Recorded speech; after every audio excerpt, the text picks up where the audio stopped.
Tēnei te whakapua ki nei, i ngā kaua me ngā tikanga, orunga i te marae ātea, me ki mo te mau i te tokotoko me te mau i te rakau. Me ngā kōrero katoa e pāna ki te tū marae me te whaikōrero. As I sit here at Iramoko Marae, I'm reminded of great orators that have spoken in the past. Here at home, amongst our people of Te Tāwera, here at home amongst our people of Ngāti Umutahi, here at home of Ngāti Rangitihi, and also at Oniao. Tēnei tikanga no mai rāno, no te atua mai, he keiho kia rangi nui, ko ia te timatatanga mai o te mana o te tāne tū whakapapa ki runga i te marae ātea. So from Io down to Ranginui, the voice of oratory and whakapapa begins from there. Mai a Ranginui kia tāne, mai a tāne kia tātou, ngā tāne, e noho ake nei runga i o tātou paitapu i runga i o tātou marae. The whakapapa and the voice comes from rangi and tāne, and then from tāne down to us, the male descendants known as tāne, who sit on our pai and our marae. E pupuri nei te Māori tapu o te kōrero. We look after the sacred rituals pertaining to the formal welcome. The whakapapa means to prepare and ready to orate. Te whakapapa ki te whakatau ngā manuhiri. Within the whakapapa, also acknowledging our guests, our manuhiri, ngā hau e whao te motu, the four winds, people that have come. Ki tō marae, ki te tautoko i te karanga, ki te tautoko i te kaupapa o te rā. Those that have come to support the occasion and the purpose of the day. Ki te whakapapa i o rātou mate, to speak also in memory of all those loved ones who have passed on, our distinguished dead. Ki te whakapapa i ngā take o te wā, ki te whakatakoto i ngā kōrero, ki te whakakotai i te iwi. And also to orate and share and speak about issues of the time, but mainly also to ensure that there is a connection of unity. Ki te whakatakoto i ngā kōrero, hitori. In oratory also is an opportunity to place history down. Ko te whakapapa anō tētahi taonga nui, ki te whakahono tahi ai, ngā tangata whenua ki ngā manuhiri. Another important part of whakapapa is to connect the home people to our manuhiri. I roto i ngā hitoria and our history, I roto i ngā whakapapa and also our genealogy connections. Ko te mana o te kai kōrero, no tōna tāne, no tōna whānau. The privilege and honour to be an orator and to speak on the marae, firstly is an acknowledgement of your father, your male side of your right to speak. So from father to son, it's all about the mauri, the transference of the life force or the right to speak. And it is a privilege and honour to orate and to speak. Engari, ko te mauri mai tō matua ki a koe, ka timata mai, te mana o te whakapapa ki reira. So the ability to orate starts between the relationship between you and your father. tuarua ko koe me o teina tuakana rānei. I roto I tō whānau ake. And the second most important part is also the connection between your place in the family, your siblings. That's important. Whether you're the mātāmua, the eldest born, the second, the third, or the whakapākanga, the last. Mā te whānau koe e whakai. Nā te mea ko rātou o ringa ki muri ki te tautoko i a koe roto I te wharekai. So, it's really important that your immediate family are your backbone, because when you do become a kōrero or orator or speaker of your whānau, they are the support behind you, your backbone, to support you in the kitchen. Ki te kore he tuara, kērero koe e putua. Now, if you don't have a backbone to support you, then you really can't speak with that absolute conviction and absolutely knowing that once your oration has completed, that actually your manuhiri are going to get fed after that. Nā te mea, ko te mana o te whakapapa, kei roto I te wharekai. Ko te mana o te whakapapa, kei roto I te pātaka. Ko te mana o te wharekai, kei roto I ngā mahi ringawera. So, your welcome, your speech of acknowledgement of those that have come to your marae will be remembered by the food and the hospitality. It will be remembered by those that actually provide the food to look after them. Nō reira, he taonga nui, he tikanga, no mai rāno tēnei te tū whaikōrero ki runga I te marae ātea. So it's a really important part of our ceremonies, our traditions, our customs and practices. Ko te kōrero, he kupu tapu no te atua. Ko te kōrero, he kupu tapu no ngā mātua tīpuna. Ka kōrero koe ko ngā kupu o tō whānau me tō hapu kai muri a koe. So when you stand to speak, it's a very sacred thing when you stand, because you're representing everybody that, all the orators that spoke before you, all of your family, close family, distant family, extended family. So that's quite an honour and privilege to have that, the mauri. Ka whakarite hea e tēnā whānau, me pēr hea te tuku o te mauri ki Wainganui ia koutou. Wainganui a tātou whānui ngā iwi katoa te motu. So it's up to each family really to design how they agree, who speaks for and on their behalf. Engari, ko te mana kai muri a koe, ko tō whānau e tautoko ana, ko rātou ke tō tuara. But in my opinion, the most important support group that you need are those ones that will stand behind you. Ki muri, in the wharekai. Ki mua, those who also support you in the front. Ngā kai karanga, the female communicators. Ngā kai waiata, those that sing for you.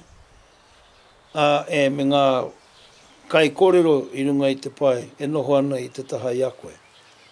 And also the orators that, you on your pai, and your hapu, speak and support you on your platform of orators, te pai tapu. I tēnei wā, kai te huri atu ngā whakaaro, ki te whare tūtaua.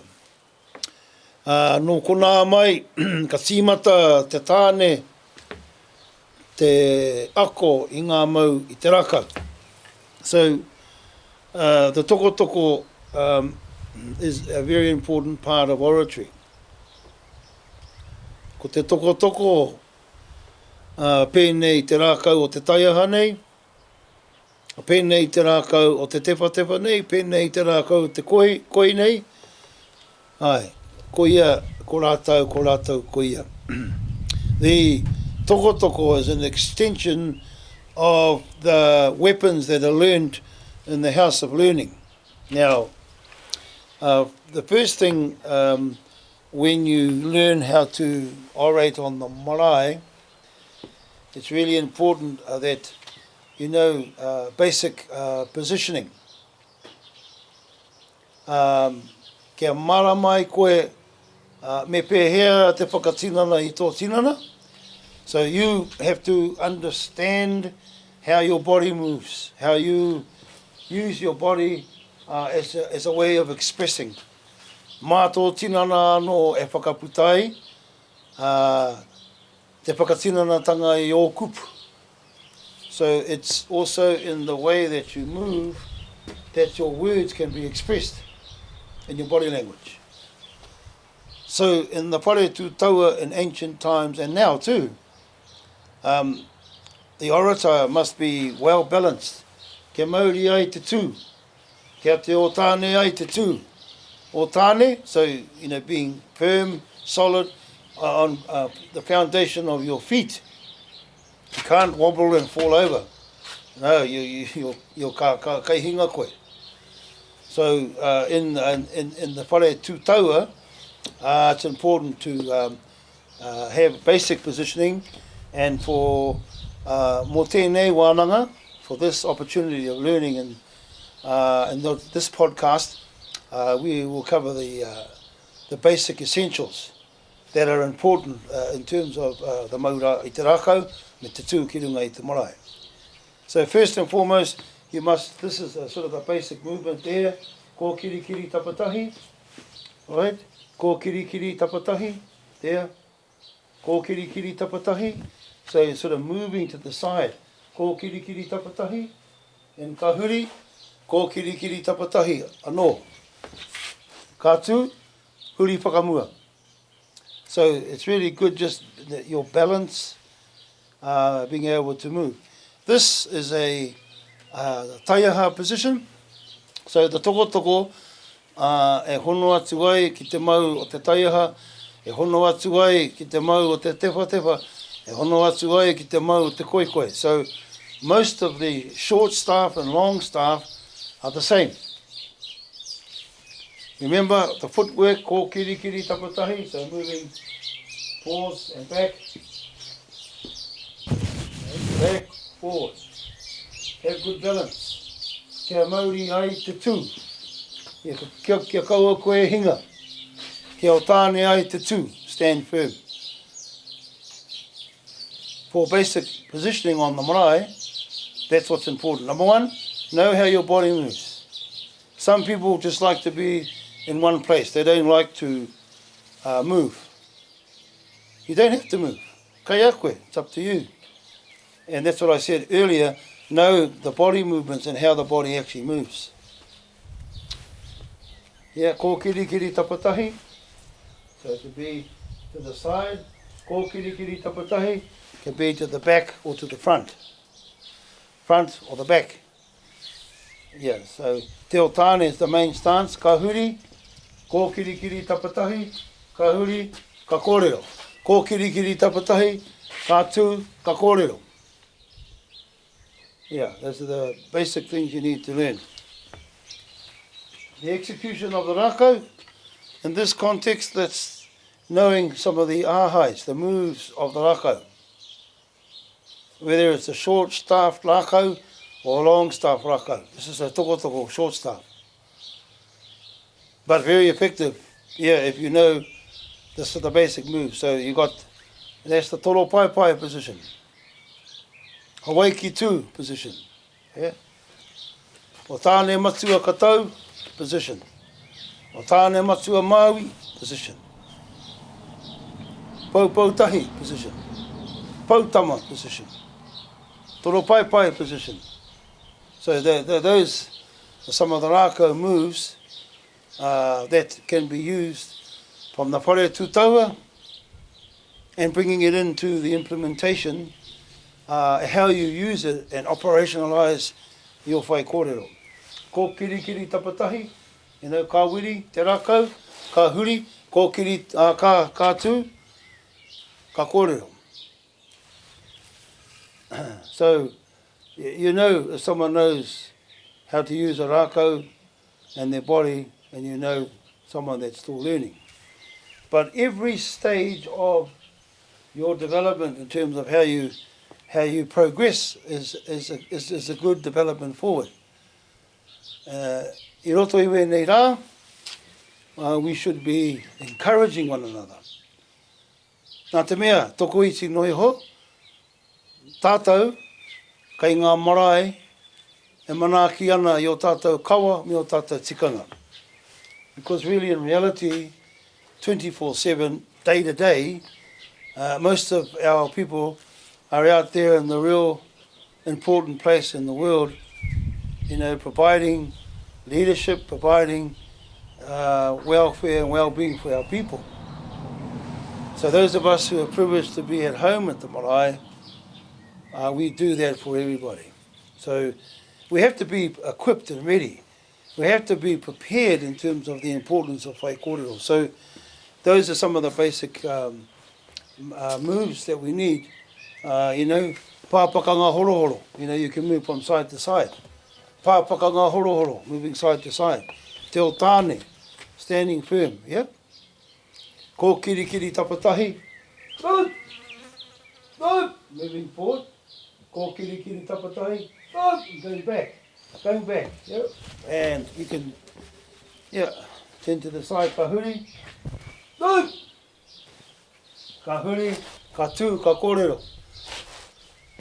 So, yeah, some of those are just adopting some of the whare tūtaua, the house of weapons. But, you know, maurako is mainly used today for physical fitness, health and well-being. Maurako is particularly also to look after and protect the rohe that you belong to. Maurako is also important because when it's a really important manuhiri that you're welcoming home, then you have someone who's able to be a matataki and perform the wero, to uplift and acknowledge the manuhiri that are there. Maurako is very powerful, and the hakapohiri, when the manuhiri come on, and you're able to do the hakapohiri together.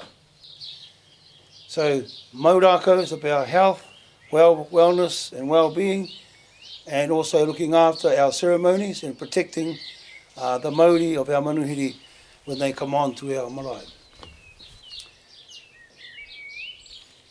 Ko ngā wahanga o te whaikōrero e whai ake nei. Just some things that are important to remember i te wā e whaikōrero ana koe, you know, when you are orating. Ko ngā wahanga o ngā whaikōrero e whai ake nei, so the different parts of the whaikōrero that you need to cover in your oratory. Tuatahi e whakaarara. Firstly, to get the people's attention, you need to recite a chant to let them know that you're standing and you're ready to speak. Anei he whakaarara pā. This is a whakaarara pā. He ahi wara, ki ahi wara. E ahi wara ki tēnei tuku, ki ahi wara ki tēnei tuku. Ai whakapurua koe ki tatoto. Papakitua na ngā tai ki te reinga. Ka tū atama ki tōna hiwara. Whano, whakaarara pā te marae ātea, whāriki te toki. E whakeke nei ngā manuhiri tua rangi. E hiwara, kia hiwara. So be alert and ready and prepared in the pā of Iramoko, in the land area of Whāriki te toki, as we prepare for our manuhiri to arrive. Be alert on this side, be alert on that side. Ko te mihi tuatahi ara ki tō tātou atua. Tai ara takawa, ko takawa nui, ko takawa ro, ko takawa whaka tike, ko takawa iahu a maino, tike o te rangi. E tupu, ko te rito, ko te weu. Ko te take, ko te pukega, ko te wānanga, ko te taura, ko te tauira, te neira, te whinu, ko te whirangi. Te ororo i o matua nui. Ue ia te take, ue, nuku ue, raki te ngai ko hoho. Ki runga i te tipua, ki runga i te tawhito, ki runga i te kahui o ngā tua. Te apitau e nei tau ira ki te whaeo, ki te o marama whano. Whano hara mai te toki o haumia, hui e i taiki e.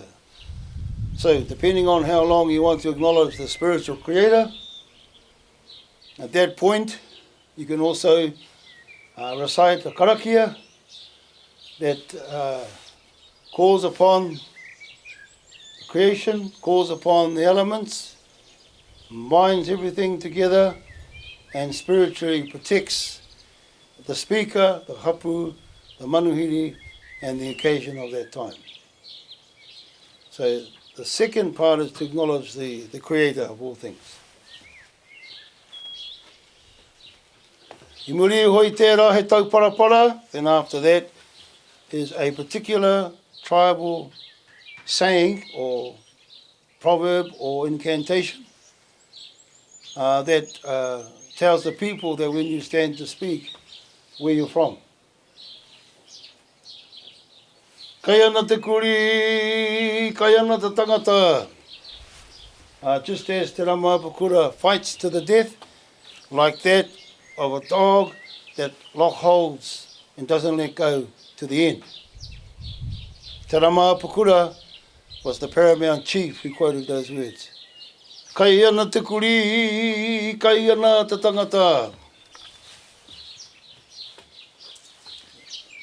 Tangi ko pio no ana te kimiraua ko te rahui kai te mua mākino. Me aha nei te pono ngā kukoe ki mai nei kore tāia ngā kiri ki te wai ka mihi. Iaua ke hoatu ai. Hanga nā te waha te whakahoro, kai ana te kuri, kai ana te tangata. He wakatūmiri anō ana warahoa i a taha pirau. Tukua te waitoto te Ramapakura, kia kai mai tei kai te moana. Kai hea tō atua. Mana i apakai pakia nei kai runga tōna pautoti. He tātai ana te hokowhitu o tūhaurangi. He paka ngā ki nauna nei, paka te nge ana. Ka paka e pange ana ki te hoa o te whetu kia te rangi katukua. Ki te tehe o te takata kia tūhaurangi. Hea te paitata kia ira moko. Hea te Ramapakura e koko ia e ora e. This specific tau parapara is tribally from here, from Te Tāwera. It talks about the sound and the lamentation of the two brothers, Te Kimi and Te Rahui, who unfortunately betrayed their brother, the older brother, Te Ramapakura, and it created an unfortunate division amongst the tribe, and in the end, the demise of Te Ramapakura himself. So the lamentation was one of it was a disconnection of family unity, and it likened it to the sound of the river Te Waikamihi, and it talked about Te Ramapakura being defeated and that his blood was flowing in the waters of the Waikamihi. Talked about his defeat and his inevitable death, where his body was exposed to indignation, where he was cooked in the flames of hangi and fire, and in memory of him being burnt and cooked in fire and eaten, Ngāti Iramoko, Ngāti Umutahi took the tribal name Te Tāwera in memory of him. Te Tāwera tanga o te tinana o Te Ramapakura. This tau parapara talks about that historical event, and through his death, the origins of the people of Te Tāwera.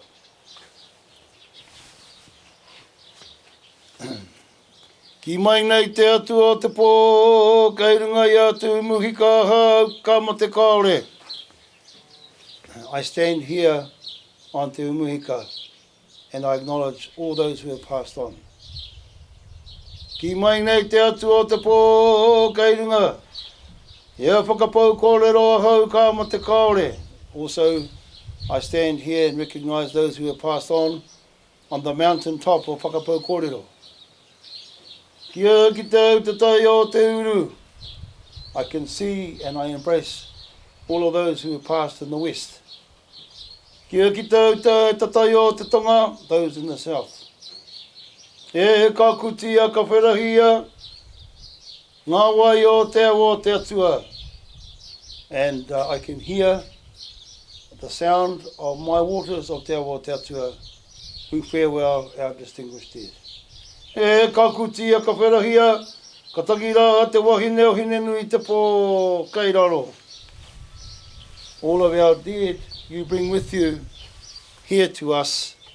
We farewell them as they go to the portal of death of hine nui te pō. Nō reire ngā manuhiri tuaragi, haere mai, haere mai, haere mai. Our distinguished guests, welcome, welcome, welcome. Haere mai, ki te mau ngā pūtawaki e karanga nei ia kia koutou, haere mai. Welcome under the call of our mountain pūtawaki that calls to you. Haere mai, ki te awa o tarawera. E karanga nei kia koutou, kia haere mai, kia whakatau mai. Welcome to our river, tarawera that calls to you. Haere mai ki te wai ka mihi, whakatau ki te ake nei. Kia whakahoke ake hau ki te wai ka mihi, I mua I tōku haerenga. Kei numi ai hau o na wai, mo taku whakapitinga atu ki te awairua. It is said, return me and your dead and our dead to the healing waters of te wai ka mihi, so that we can be replenished and prepare for our departure from the physical place here on earth to the spiritual afterlife in heaven. E kia ana te kōrero, ka kō ngā kōpara o te umuhika, ko rātau te hunga wairua ko wairua tia. When we hear the bellbird calling, that recognises the sound of all our loved ones who have passed on. Apiti hono, tātai hono. Ko koutou, ngā manuhiri tuarangi, whakatau mai koutou, haere mai runga I te karanga, te kaupapa tēnei rā. We extend a warm welcome of love and support to all our guests that have come to our marae I rā moko today. Me pēnei te kōrero, tui a. Tui ai runga, tui ai raro. Tui ai roto, tui ai waho, tui ai te here tangata. Tui ai koutou ki ngā kaupapa o te kotahitanga. Whakakotahi nei a tātou tēnei rā. We acknowledge the importance of the sound of the birds, particularly here. Kei konei ngā manu o te wā o tapunui a tāne mahuta. You can hear here the sound of the birds. Ara kēreru tērā, we have the kēreru here. Ara tui tērā, we have the tui here. Ara tīrai raka tērā, we have the fantail. Ara kōkako tērā, we have the kōkako bird. Ara pipi parauro tērā, we have the cuckoo. the long-tailed cuckoo bird. Ara pākura tērā, we have the pūkeko. Ara ngā manu, kaitiaki o konei and our guardian birds. Ko ngā kereru, e tangi nei a koutou, e whakatau nei a koutou, that speaks to you, acknowledges your dead, and acknowledges your presence here today. Nō reira ka mutira taku kōrero ki reira. So I end my speech here to you. I raro I te mana ki tanga o te koro wai, o te marae nei rā moko, under the umbrella, the umbrella of love and support and hospitality of the people of Iramoko. Nau mai, haere mai, welcome. Tēnā koutou, once welcome.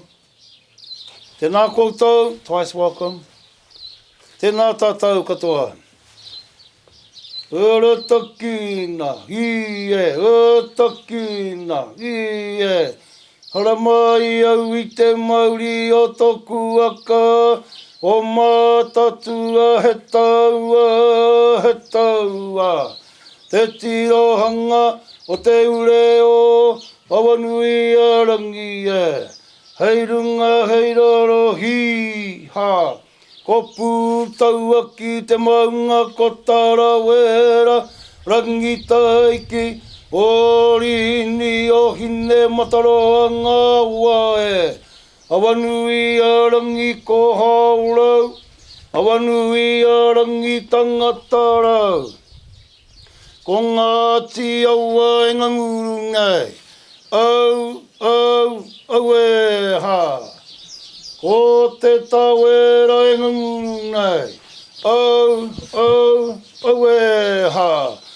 Ko ia moko e nganguru ngai, au e ha. Hiko te wira papa, te waititiri whakaeke ana mai, ki runga o ngāti aua e tuake ngai. Ko ngāti aua te toki tanga I te rā. Ana te ihi, ana te wehi, ana te mataku e hi. Ko reira ka mutu I konei, tēnā koutou, kia ora tātou katoa kauri. So that is an important model of how we whakapapa here and the importance of oratory here on Ira Moko Marae. As you can see, there's a whakarara pā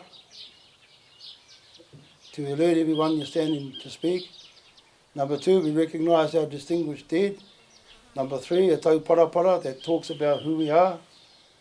Number 4, mihi ki ngā mate, all of those loved ones that have passed on. Mihi ki te hungaora, acknowledging the living. Mihi ki te kaupapa o te rānei, and also embracing the reason why we're here. And that's an example of haka. Well, this is our ngiri whakatau, or manawawera, that talks about the history and the identity that we are as a people here in Te Tāwera. Ko Putawaki tōku maunga. Putawaki is my mountain. Ko Tarawera tōku awa. Tarawera is my river. Ko te Waikamihi tōku puna waiora.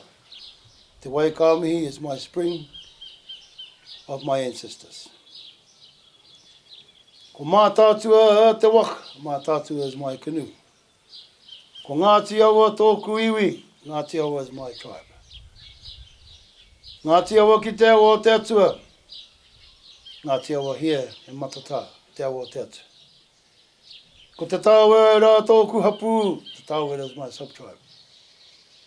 Ko whāriki te toki te whenua tokoto nei, the land area, the marae here, is called whāriki te toki. Ko mahora te urupā kei runga ke nei, mahora is the cemetery here. Kei reira, te whānau, te tāwera, e oki ana, where many of our family are lying asleep in our cemetery here, above the marae and our hill cemetery called Mahora. Ko te whare tipuna, ko te paitata e tuake nei, the ancestral meeting house is te paitata. Ko Ira Moko tōku whare kai, Ira Moko is my whare kai. Ko te tāwera tōku hapu, te tāwera is my sub-tribe. Ko te Ramapukura tōku rangatira, te Ramapukura is the chief whom we all descend from. Te tāwera tanga o te tinana o te Ramapukura, the burning of te Ramapukura in the flames of fire, hence the name te tāwera. Kai ana te kuri, kai ana te tangata. We are likened to the dog, how it fights to the death and doesn't give in. It lockjaws on the enemy to the death. Kai ana te kuri, kai ana te tangata. Nā i rā moko, whami rā moko, hui meri te paitata, ka putaki waho, ko te haupu angi, he begē te haupu angi. Nāna ko te rama pukura, he begē te rama pukura. Nāna ko pinohi, who had pinohi. Nāna ko te wairere ahi, he begē te wairere hei. He begē te wairere ahi. Nāna ko te rama pukura. Ka tāwera ngi ai tōna tinana rā ko te tāwera. It was his body that was burnt in the flames of fire, hence the name of our sub-tribe, te tāwera. Nā te rama pukura ko te ngako o te rangi. Te rama pukura baget, te ngako o te rangi. Nāna ko te aua. Nāna ko tua kāpapa, nāna ko te ngako o te rangi. So te ngako o te rangi baget te aua, hue tua kāpapa hui baget te ngako o te rangi. Nāna ko wai parapara. Ka putaki waho. Ko te whare raupō, ko amo haere. Ko mihi peka moanaro, ko amo haere. Ko hauteng nei, ko Pouroto e tuake nei.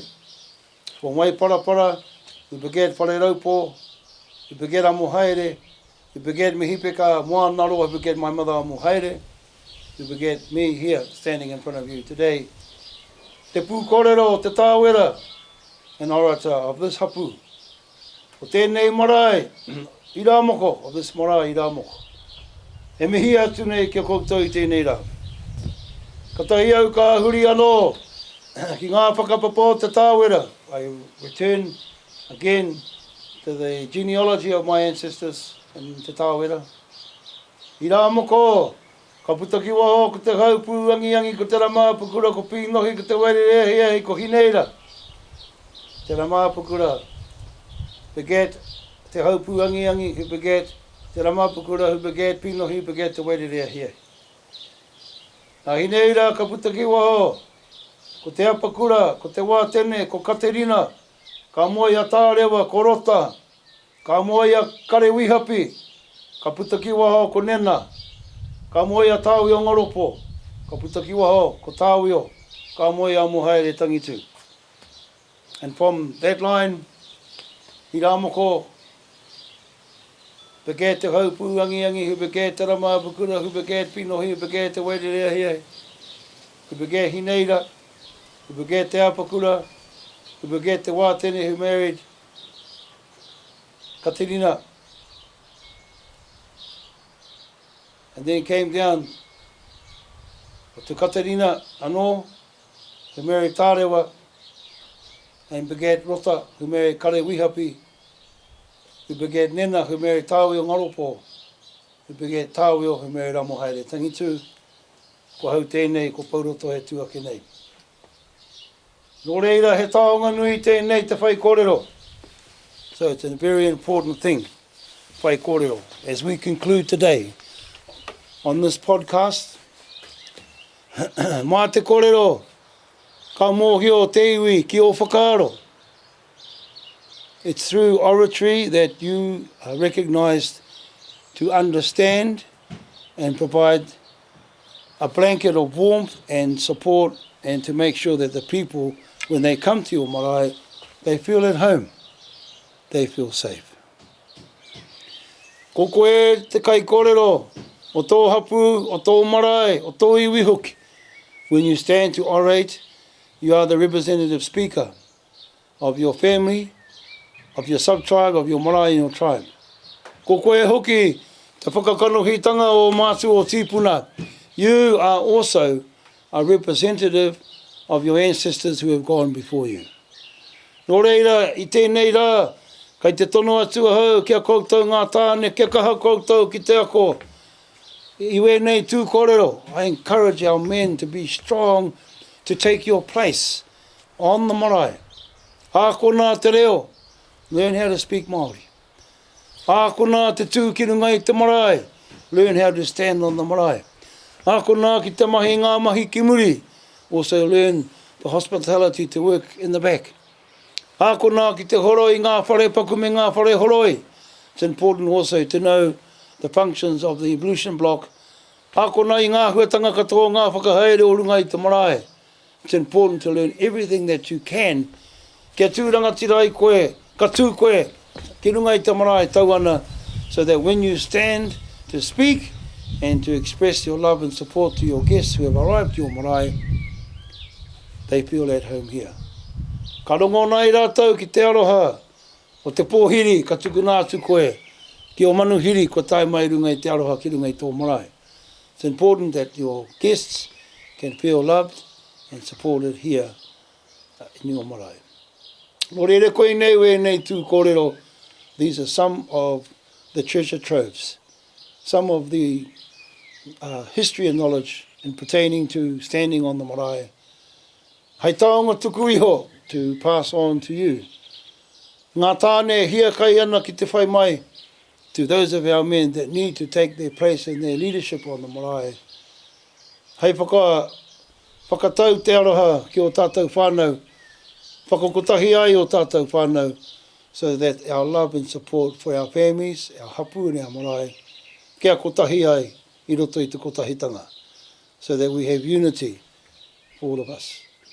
Nō reira tēnā koutou, kia ora tātou katoa.